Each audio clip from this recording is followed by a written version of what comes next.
Thanks for joining us today for the Burns interview series. Today we're going to visit with Mark Levine. He's a professor of real estate and construction management in the Franklin L. Burns School here at the Daniels College of Business. He's a professor, an attorney, an investor, and a real estate broker, and he has been for more than 40 years. Thank you so much for joining us today. My pleasure. I have a notary too, you know. Oh, okay. Never mind. I don't. I'm just kidding. So I know that in the realm of real estate, you have really gotten into the driverless mobility field. What interested you in that? Well, you're right. I have. And I don't know exactly the timing, but it's been a number of years now that I attended a couple seminars and read some articles. And I said, you know, I'm always looking at real estate, of course, but I'm saying, oh my gosh, if we have driverless cars, what will that do to real estate? And I mean residential and commercial, your house, my house, businesses, whatever. So I started thinking about that. And then I thought, some companies are going to really be hurt, and some will really benefit. And some people who, you know, the old joke about the older couple or potential couple, and somebody wants to introduce them, and they say, well, does he drive at night? You know, you don't have to worry about that now, or her driving at night, because the autonomous car, the driverless vehicle, whatever you want to call it, is here, and it's going to impact real estate in many ways. For example, the average car, your car, my car, most people's car sits, what would you guess? 80% of the time, maybe? Well, you're pretty good guess. It's actually 94, 96% range, the studies show. So that means we drive to the university, or we drive to work, or we drive wherever we do, and the car sits for 8 hours or whatever it is, and you drive home. Or other times, other things. But if that percent, you start saying, well, maybe I shouldn't have a car. Or I got to get around, and the bus doesn't take me in the subway or whatever. So with driverless cars, we're saying that maybe people will act differently. They don't need a car as much if I could efficiently and quickly, and we say the last mile. In other words, I call them, I put it on my phone, they're there in 2 minutes, and they take me to work, or they take me wherever I want, like an Uber does, or like a Lyft, or like Get, and lots of other companies. But this time with no driver sitting there. And you say, is that possible? And of course, I studied more of it, read more of it. Now I've been involved in a lot of seminars and so forth on it, along with my daughter Libby, who teaches here too. And we worked on that area quite a bit. So we started looking at real estate and saying, well, if I don't have a car, then think about it. Does that mean then I don't have to have car insurance? Maybe not even a driver's license. Maybe you want one, but fine. Maybe I don't have to worry about repairs, or the annual this or that, or the oil change, or on and on.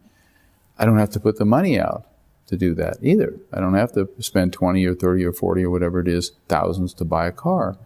So people could save money that way. And builders and developers started thinking about that, and shopping center owners and everybody else, and saying, well, if the cars aren't here, then we don't need the parking spaces, or as many. Downtown Denver, Colorado, like many cities, is somewhere in the surface parking of around 30% of all the downtown is for parking. Right. So what if that fell to 20% or 10%? What do you do with all this extra ground? Then it has some negative. We have a article we did on winners and losers. How about cities? Cities, where do they get their revenue? Well, they get traffic tickets, okay. Parking revenue, meters and so on. So it impacts lots of things. A shopping center owner that has 15 acres of parking may only need 5 or whatever it is. So it goes on and on. So we started looking at this and we said, well, if you rent or I rent an apartment, or for that matter, your own house, and you have a 2-car or 3-car garage in your house, or the apartment has parking, maybe you don't need 3 cars, maybe you need 2 or only 1. So that means there's less cost to build the apartment. There's less cost for parking. There's less cost. And then we say, what are the alternative uses? If I have a driverless car and I want to go from Denver to Santa Fe, before I might fly or I might drive it, but it's not terrible. What is it, 8 hours or something. But now I can sit back and work on whatever I want. I can read, sleep, talk, do whatever I want, and the car gets me there. And of course, people address, which I won't get way off into unless you want, but safety issues and all the rest. But those things intrigued me, to answer your question about real estate and the impact. And then I started thinking about a lot of companies that maybe they better think about it. And they are. Now you've got the big, every big company, Ford, General Motors, Volkswagen, Volvo, you go down the list, is put millions and millions, and in some cases billions of dollars into this because they know it's not a fad. It's here. And, if the next question would be, how soon? The answer is, if you say, how long in the future? The answer is, it's not in the future. It's already here. There are driverless cars right now taking people. Google's given a projection that they're going to have, within 2 years, something like that, they'll do 1 million driverless people delivery stops per day. Wow. And the safety records are so good that the expectation by the National Highway Safety, they're saying that deaths on highways, which ours is right around 37,000 a year in the United States, will drop from that number, drop 90%. Wow. 90% drop. So you say, wow, what is that? Oh, that affects hospitals because then many people aren't there. Attorneys. There's no question. How about insurance on cars? Say, what car? I don't own a car. Well, then you don't need the insurance. So when you say it's here, yes, how long do you think it'll be till it's something that you and I are doing? Okay, that's a good question. It's a lot more tangible to us. Sure, that's a good question. And the answer, we don't know first. We start with that. But again, what I tell a lot of people when they talk about it, and the professionals on it too, saying, or even a car dealer who has to think, oh my gosh, am I going to sell cars? Or repair places and grease companies, and lubes, It doesn't have to drop. You don't have to have 50 or 60 or 70%. What would happen to your business if your business dropped 10% or 20%? It's drastic. You may be out of business. Yeah. You may be a Blockbuster. Somebody said, who's that? Well, if they're down around. Left. That's right. Or a Kodak film developing on each corner, and now they're not around. So what we're saying is it's here already. Beyond test driving. Oh, yes, they're test driving in Austin and Arizona, places in Arizona, California, Colorado. We're test driving. But some are operational.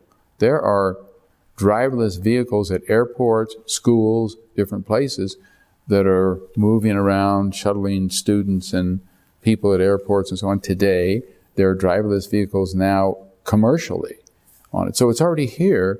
It's just the real question is how soon will this come in? And these manufacturers, an interesting study, which I won't get into depth, but it was interesting because I think it was 2015, they did a study and they asked the key executives of the big auto companies, manufacturers, what do you think about driverless cars, among other questions?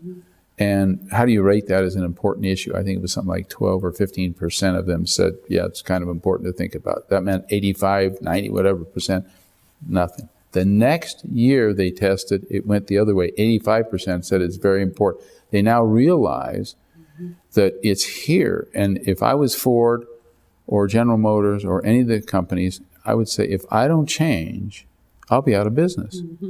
And then you ask yourself, what does Hertz do? What do Avis? What do all those companies do? And Uber had to make a decision. Do they keep going the way they are? They committed to Volvo to buy 24,000 driverless vehicles. I think it's 2022. I think that's the date, and they hope to have them. But I'm saying that it's here now. They're transitioning to it fast. And it's almost, think about it to your cell phone. Oh, you're too young, never mind. But before we had those, I explained to students, I kid about that, I said, we used to have things called phone booths. Oh, yeah. They said, what? What's a phone booth? No, they knew. But at airports, different places, you put a quarter in and you made a call. Somebody says, why would you do that? Cell phones took off like crazy too, far more than we thought. And now we're seeing it in other countries, Africa, for example, that we thought might be a while, So I think the same thing is happening here. And by the way, it's computers. That's what it is. We're talking about computers and artificial intelligence. So it's already here. And talk a little bit about kind of how you're preparing students to think about this and what you think you'll see in commercial and residential real estate, because I'm guessing you won't need a garage. Like, good point. Building might look different. How Absolutely. The neighborhood might look different. You're absolutely right. First of all, I don't prepare the students. They prepare me. They're the smarter ones, and they're thinking ahead, and they're good with computers and so on. But at the same time, we think about it, and we ask these questions. In fact, one of my classes in the syndications, one is saying, we'll syndicate or put together a group that will have driverless vehicles rentals. Maybe I want a car for the weekend or something. So the students learn quickly, seriously. They know they're used to change. And they recognize, I think, this. And if you poll students, I mean, let's turn it around. Who hasn't taken an Uber of a student and so on? And then you ask the questions about driverless vehicles because we say, well, is it safe? And we've already been through some of that and so on. So they're getting prepared. And related to your question on real estate, we start saying about design. For example, shopping centers, you and I go to a shopping center, we go park. Mm-hmm. We put our car, I hope I remember where it is. See, that's for me, I got to remember that. Where my car is. Now we're saying, wait a minute, it's almost like RTD. We need a drop-off place. Right. Because the car drops me off, I shop, and I use my phone, and I call them, and they're picking me up in 2 minutes out front, and wherever it is, and that's it. So they've got to reconfigure. You're right. It's the drop-off areas, the areas that parking we need less of. And by the way, Denver International Airport has to do the same. And they're thinking and saying, we're getting more and more drop-offs, and that's what we'll have. Why? And I'm the same way now. If I travel somewhere for a few days, why would I park my car there, pay the parking fees, do all that, when I can call an Uber if I'm not getting a ride otherwise? So you're absolutely on track. Those things will change. I'm talking about shopping centers. I'm talking about residential. You don't need as many, if any, parking spaces for some people. And that means it'll drive down, good news, reduces the cost. Because in some cases, the cost is in the range of 30% of the rental that we pay for an apartment is actually because of the parking area. It may be 22% in another, but the point is, it's going to reduce that. And when we have rents going up at $1,400-1,500 average a month in the Denver metro, that kind of thing, and to think, wow, if that could drop by 30%, 20% or something. Builders can build for less because they don't need as much parking, they don't need as much ground. So there are many winners on this, but there are also, as I said, some people who have to watch for the impact. I don't know. I asked people, McDonald's owners, franchise. I said, do you think people go to a McDonald's drive-thru? Do I tell the driverless vehicle, pull into that McDonald's? I could, but will they? And I can tell you that McDonald's, along with others, they're bright. They're thinking ahead on this. They're saying, there's some McDonald's, many in this city, that are getting 80% of their volume. People don't realize that through the drive-thru. Oh, sure. So now what happens? We don't know. But are they addressing it? Are students addressing it? Are we thinking about it? Yes, we are. I hadn't really thought about that. But surely, these vehicles are going to be super smart and they can take you through a drive-thru just like... Oh, they could if you want to go. But the question is, would you now? Here, I'll give you one quick one, which is, I never thought of this. I'm supposed to think all these things, but I admit I didn't. I said, what areas will be impacted? And I read one article and it said organ transplants. And I said, what? And you see why. Well, the second you say it, and you start saying, well, there are less deaths, so there are less organ transplants. If there are less organ transplants, what does that mean? We better get that other part of science going to have printed organs or something so we can do something, because seriously, if we have deaths of 4,000 instead of 34,000, whatever, the difference, then we're not going to have as many donations of organs. And hospitals are thinking about that. They should, and so on. So there's so many implications, and all this is real estate, because the hospital size, parking lots, everything else, that's going to be impacted. Wow. So it's exciting. I know you have hosted 2 conferences on this topic now with your daughter, as you mentioned, Libby. Talk a little bit about, you had experts from kind of all over the world we did. Talking at this conference. So what are some of the key things you learned and they spoke about? Yeah, well, Crystal, that's a valid point, too, that it's not the United States and stop there. There are many countries that are in certain pieces of this are ahead of us. Israel, for example, has Mobileye, which is a company that was acquired by Intel. And Mobileye is one of the companies, one of the stronger ones, that's responsible for many of our safety things right now. When you say a blind spot, and the light goes when you've got a car on your left or right. So we decided, Libby and I and our good committee and Paul Oak here and so on, we were going to do, and it was Aziz family sponsored and so on, we were going to do a conference, but let's do it internationally, and let's do it in an area that might even draw more of those strong companies that are really technologically moving. Mm-hmm. And so we did Israel at Jerusalem University, which was in Jerusalem. Their Hebrew University, I said Jerusalem. It's in Jerusalem, Hebrew University. And we were very pleased because the turnout was great. And for speakers, you're right, all over on technology, on cyber technology and concerned with safety and so many areas, not just real estate on it. That was one of them. Libby did on legal issues, because there are lots of legal issues that come up. Who's responsible if there is an accident, if there's no driver, those kind of issues. So we did it there, and then we planned it ahead of time, the follow-up about 5.5 months later here at the University of Denver, and it was well received. But again, this is a topic that is international. And as I said, money and effort and technology, everybody's working on it. And it's a race for survival for some companies. So they're putting a lot behind it. And they want to support these kind of things and the initiatives, the creativity. We did another article, it's just coming out, that we're saying about, we say really 4 stages. First, you got this creativity. Somebody can, let's have a driverless car. Then they say, okay, then we got to implement it. We got to that's what we're doing in some, but we're not stopping there.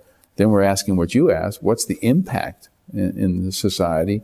And then the phase I was mentioning was disruption. So we kind of have these 4 phases, and we're addressing all 4 at once because they overlap, but we don't even know. How about this? If we have 250 million cars in the United States, where do they go if we have driverless? So we send them to other countries that may want them. We'll still have some here, I don't mean that. But many companies, if they switch and go to driverless, certainly electric vehicles too, but driverless and shared vehicles and all this stuff, there's lots of questions. What happens to all of those? What happens to all the people transitioning? Another thing you wouldn't remember, because you're a young lady, we had elevator operators. Oh, sure. I'm just kidding. You've read about them. And you'd get on, and the elevator operator moved the thing and take you up and down. You'd say, what? Students would say to me now, why would you have that? Well, it's the same thing. Somebody's going to ask us someday, why did you need a driver? You used to drive your own car? Why did you do that? So it's happening, and we've done conferences, and more activity throughout the world is coming, and it's not going to slow down. It's accelerating. Share a little bit, if you will, about your research. I know you have a book that you update every summer, and talk a little bit about, what's going on in that field for you. Well, of course, I'm in, besides driverless vehicles, that's a more recent origin the last few years. Actually, I have, if you count new editions of books, I think 58, but actual books separately, I think 26. I don't keep them all to date. But each year I'm doing different ones, and there are some, the one you referenced, that we've been doing with one of the largest law publishers in the world, and it's used here, used other places. It's in real estate tax, and that's an area of specialty we've developed and worked on, both Libby and I have, and so we update that every year, and that's in its 43rd year or something, which means Libby is really old. My daughter, yes, I know. But anyway, we do a lot of research in those, but connected areas in real estate, tax, securities, law, ethics, whatever. Wonderful. Anything to keep us off the street, you know. I don't think you're going to have to worry about that. Yeah. Thanks so much for your time today. It's my pleasure. Thank you. To visit with you, and thanks for joining us for the Burns interview series. Thank you.